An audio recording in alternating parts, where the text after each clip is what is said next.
আপনারা ভালো করে কাজ করেন, ঘুষ খাওয়াটা বন্ধ করেন, দুর্নীতি বন্ধ করেন। দেশে অন্ধ অন্ধ দুর্নীতি ভরে গেছে। আমি আশ্চর্য হয়ে যাই, এত কষ্ট করে, এত ভিক্ষা করিয়া প্রায় 309 কোটি টাকা আমরা সাহায্য পেয়েছি। দুনিয়ার থেকে 309 কোটি টাকা সাহায্য, 167 কোটি টাকা আমি লোন করে আনছি, যা দিয়ে বাংলার মানুষকে বাঁচাতে চেষ্টা করেছি। 1 আনার বৈদেশিক মুদ্রা আমাদের হাতে আমরা পাই নাই 7 কোটি লোকের জন্য। কোথেকে আমি দেব?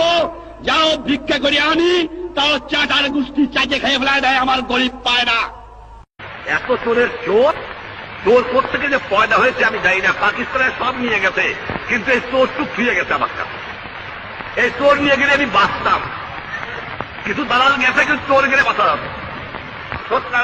20 জন লোক শিক্ষিত, আমরা 20 জন, তার মধ্যে 5 জন লোক আমরা বলতে পারি আমরা শিক্ষিত।